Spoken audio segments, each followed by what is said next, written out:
नमस्कार, PT news में आपका स्वागत है। मैं हूं आपके साथ दीप्ति। आइए रुक करते हैं खबरों की ओर।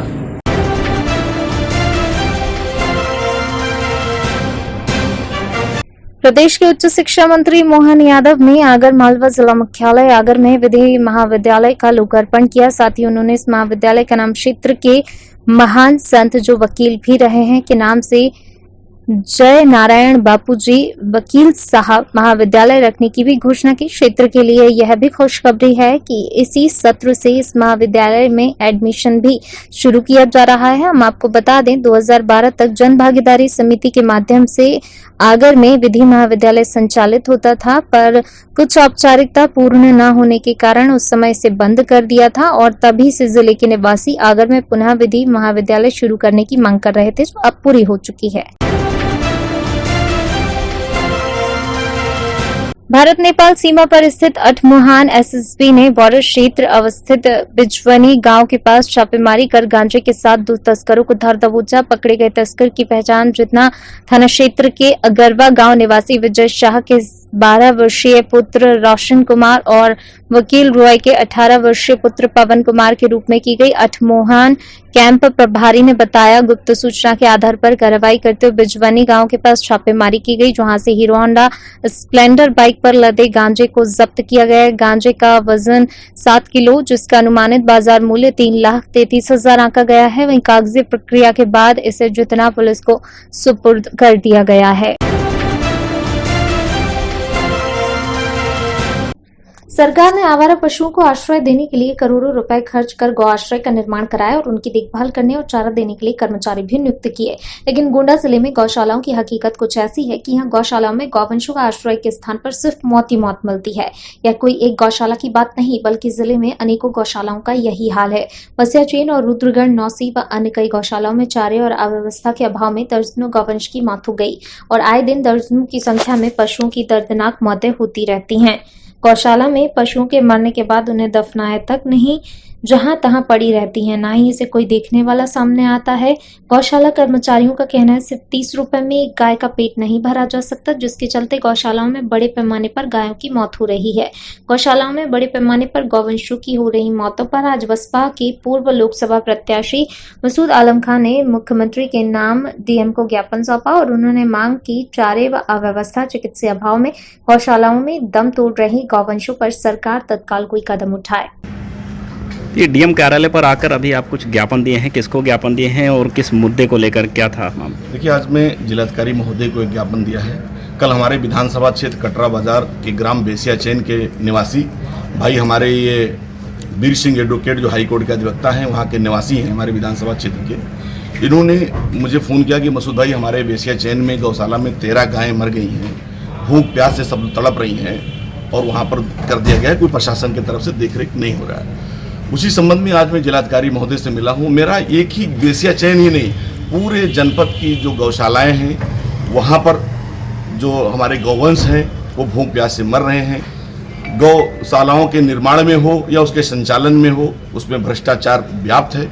मैंने जिलाधिकारी महोदय से आज ये बात कही है अपने ज्ञापन के माध्यम से। भाई अविनाश सिंह के साथ में भाई ये तमाम और गाँव सभा के तमाम लोग आए हुए हैं, बेसियाचैन के आए हुए हैं। भाई इनकलाब भाई फाउंडेशन के अध्यक्ष भाई अविनाश सिंह हैं और समाज साथी हमारे साथ हैं। मैंने ये मांग किया है कि ये सुनिश्चित किया जाए कि गौशालाएं में आने वाले दिनों में कोई गौवंश, चाहे वो भूख से हो चाहे प्यास से हो, वह चिकित्सीय सुविधा के अभाव में जान न तोड़े। ये योजना माननीय योगी जी की सरकार लाई थी, तो हम लोग भी और किसान भी खुश हुए थे कि अब ये जो जानवर हैं, गौवंश हैं, जिनकी सड़कों पे जान जा रही है, जो खेतों को नुकसान पहुंचाते हैं, ये गौशालाओं में जाएंगे, हमारे फसल को भी अब राहत मिलेगी और इनकी भी जीवन जो दुर्घटनाओं पे सड़क पे ये मर जा रहे हैं, वहाँ पर भी इनकी रक्षा होगी। लेकिन कुछ नहीं हुआ। अब गौशालाओं में भूख और प्यास के अभाव में, अव्यवस्था के कारण गौवंश दम तोड़ रहे हैं। पूरी तरह से सब लोग जान रहे हैं, जनपद जान रहा है, जहाँ पर है कि दर्जनों गौवंश डेली हर गौशालाओं में भूख और प्यास, स्वास्थ्य और चिकित्सा के कारण अपने दम को तोड़ दे रहे हैं। मैंने जिलाधिकारी से निवेदन किया है महोदय से कि ये सुनिश्चित करें और इसमें जो गड़बड़ी हो रही है, जो भ्रष्टाचार, चाहे उसके गौशालाओं के निर्माण हो चाहे उसके संचालन में हो, उसकी जांच भी कराई जाए और ये सुनिश्चित किया जाए कि अब कोई भी गौवंश गौशाला में भूख, प्यास और चिकित्सीय सुविधा असुविधा के कारण नहीं मरे। मंदसौर जिले में उपचुनाव तो सुबासरा सीट पर है, लेकिन जिले भर में सियासी हलचल तेज है। मंगलवार को मल्हारगढ़ विधानसभा के डिगांव में खराब सड़क को लेकर कांग्रेस जनों ने विरोध किया। विरोध स्वरूप सरकार को घेरते हुए कांग्रेस नेताओं ने प्रतीकात्मक रूप से सड़क की शव यात्रा निकाली और चौराहे पर अंतिम संस्कार भी किया। दरअसल कांग्रेस जनों का ये प्रदर्शन क्षेत्र के लंबे समय से खस्ताहाल सड़क डिगांव नलौदा नापाखेड़ा मार्ग को लेकर था। इस दौरान सरकार के खिलाफ नारेबाजी की और खस्ताहाल सड़क की प्रतीकात्मक अर्थी सजाकर पूरे गांव में ढोल ढमाकों के साथ निकाली और फिर गांव के मुख्य चौराहे पर अर्थी रख पहले तो प्रदर्शन किया और फिर उसको आग के हवाले कर दिया। कांग्रेस नेताओं ने भाजपा सरकार को आड़े हाथों लेते हुए कहा, अगर समय रहते खस्ताहाल सड़क सही नहीं होती है तो आने वाले उपचुनाव में सरकार को इसका खामियाजा भुगतना पड़ सकता है। देखिए, ये मल्हारगढ़ विधानसभा की रीढ़ की हड्डी कहें इसको, ये हमारे धुंधर का दलोदा से लगाकर इधर हम चले जाएं नापाखेड़ा कचनारा तक, ये जो रोड है इसकी हालत दय से दयनीय होती जा रही है। आए दिन यहाँ घटनाएं दुर्घटनाएं होती है और कई एक्सीडेंट हुए और कई लोग घायल हो गए हैं और बहुत सारे लोग तो समय स्वर्ग सिधार गए। तो इस सब चीज़ों को लेकर ब्लॉक कांग्रेस के द्वारा आज इस रोड की प्रतीकात्मक शव यात्रा निकाली गई है और शव यात्रा निकालकर यहाँ पर दाह संस्कार किया गया। और मैं मीडिया के माध्यम से कहना चाहता हूँ शासन प्रशासन के लोगों को कि आप समय रहते जागिए, क्योंकि ये जनता जनार्दन है। ये अभी तो प्रतीकात्मक शव यात्रा निकाली है, अगर आप लोगों ने सही समय पर सही निर्णय नहीं लिए और सड़क का उद्धार नहीं किया, इस सड़क सहित पूरे मध्य प्रदेश सहित मल्हारगढ़ विधानसभा की सड़कों का आप लोगों ने अगर सही इसका रख रखाव और सही नहीं किया तो आने वाले विधानसभा चुनाव में, अभी उपचुनाव में ये जो है जनता जनार्दन इस मध्य प्रदेश की भारतीय जनता पार्टी की सरकार की शव यात्रा निकालेगी। धन्यवाद। झांसी, इस बदलते दौर में साइबर अपराध पर रोक लगाना पुलिस के लिए चुनौती बना हुआ है, लेकिन पुलिस लगातार प्रयास में लगी रहती है। ताजा मामला झांसी में उस समय नजर आया जब नवाबाद थाना और साइबर पुलिस ने संयुक्त रूप से मिलकर 3 शातिर साइबर अपराधी गिरफ्तार किए। तीनों अपराधी अब तक 2 दर्जन से अधिक जिलों में अपनी वारदात को अंजाम दे चुके हैं। पकड़े गए अपराधी एटीएम कार्ड बदलकर रुपयों को निकाल लेते थे। झांसी जनपद के नवाबाद थाना क्षेत्र में पिछले काफी समय से एटीएम बदलकर खाते से रुपए निकालने की घटनाएं हो रही थी, जिसकी शिकायत एसएसपी और थाने की पुलिस को मिल रही थी। शिकायतों को गंभीरता से लेते हुए एसएसपी दिनेश कुमार पी के निर्देशन में मामला दर्ज करने के बाद साइबर थाना पुलिस और नवाबाद थाना पुलिस ने अपराधियों की छानबीन शुरू कर दी है। छानबीन करते हुए एटीएम मशीन में लगे सीसीटीवी कैमरों को खंगाला, जिसमें पुलिस को संदिग्ध लोगों के फुटेज हाथ लगे वीडियो फुटेजों के आधार पर पुलिस ने जिले के होटल, टूल और एटीएम के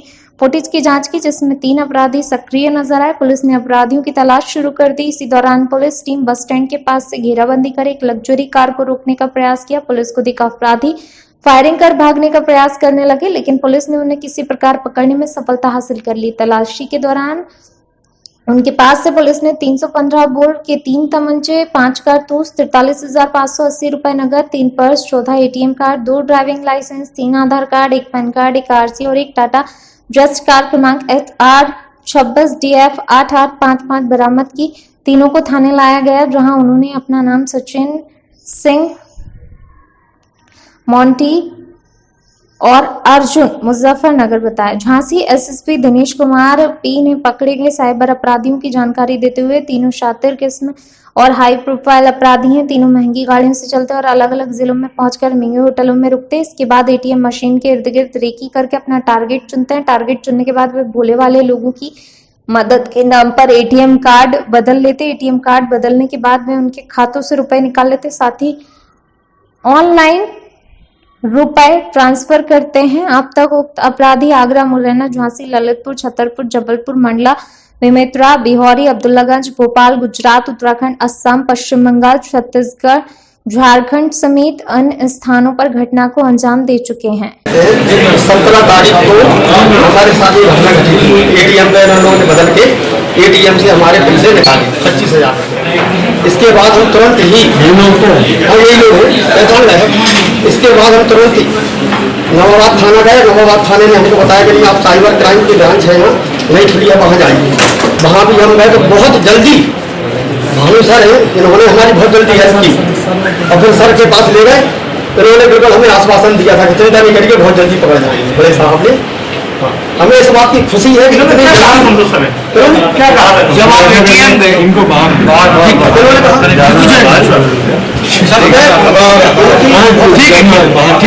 खुलासा है और कितना बड़ा गैंग है और वारदातें उन्होंने कहाँ कहाँ करी है?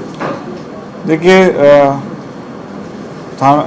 यहाँ पे थाना सदर के द्वारा 3 अपराधी गिरफ्तार किए गए हैं। मैं गाड़ी, उनके पास से काफ़ी ATM कार्ड्स रिकवर हुए हैं। 2 मुकदमे नवाबाद थाने के लिखे हुए हैं जिसमें ATM बदल के पैसे निकाल के फ्रॉड किया गया है। उसी क्रम में पुलिस ने इन्वेस्टिगेशन शुरू किया, तब इनको ट्रैक करते हुए मुठभेड़ करके इनको पकड़ा है। मोडस ऑपरेंडी इनका ये है कि ये दूर दूर तक गाड़ी, लग्जरी गाड़ी से चलते हैं, कमरा लेके रुकते हैं और ATM बाहर ये जाते हैं।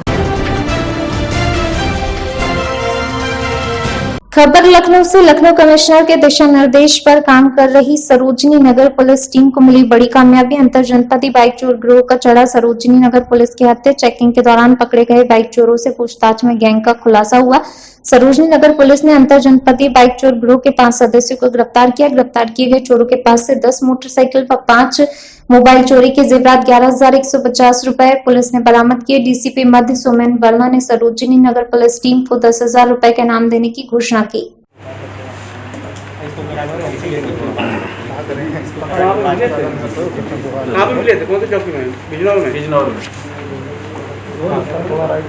बताइएगा।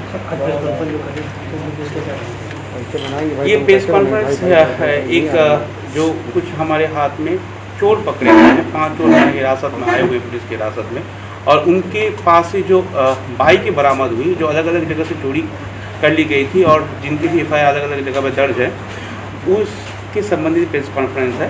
कल थाना सरोजनी नगर में बिजनौर जो चौकी क्षेत्र पड़ता है, वहाँ पे चेकिंग की जा रही थी रात के 9:30 बजे के आसपास सीपी महोदय के निर्देशन में। उसी चेकिंग के दौरान 3 लोग मिलते हैं जिनके पास से 2 बाइक ऐसे मिलते हैं जो पता नहीं चल रहा है कि कहाँ से आए। तो शक हुआ तो हमने पूछताछ चालू की हिरासत में लेकर, फिर पता चल गया ये बाइक चोरी की है।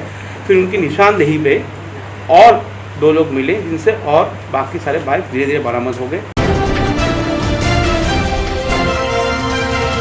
खबर गोंडा से, जहां वजीरगंज थाना क्षेत्र के पैंगराही गांव में संदिग्ध हालत में पति पत्नी की गोली लगने से मौत के बाद हड़कंप मचा हुआ है। सूत्रों की माने तो पहले पति ने खुद को गोली मारी और फिर पत्नी को गोली मार दी। दोनों की जिला अस्पताल पहुंचते पहुंचते मौत हो गई, जिनके शवों को पोस्टमार्टम के लिए भेजा गया। बता दें, पैंगराही गांव में रहने वाले कुलदीप के टॉमसन कॉलेज के मार्केट में हार्डवेयर की दुकान है। गोली खान की सबसे बड़ी वजह पारिवारिक विवाद निकलकर सामने आई है, जिसके आधार पर पुलिस पूरे मामले की छानबीन कर रही है। बताया जा रहा है कि आज सुबह पति पत्नी में नोकझोंक के बाद पति ने ये कदम उठाया। फिलहाल पुलिस शवों को कब्जे में लेकर विधिक कार्रवाई में जुट गई है। वहीं पुलिस के मुताबिक पति कुलदीप सिंह और पत्नी नीलम सिंह दोनों को गोली लगी है। घटना में दोनों पति पत्नी की मौत हो गई है। मामले में आगे की विधिक कार्रवाई हो रही है।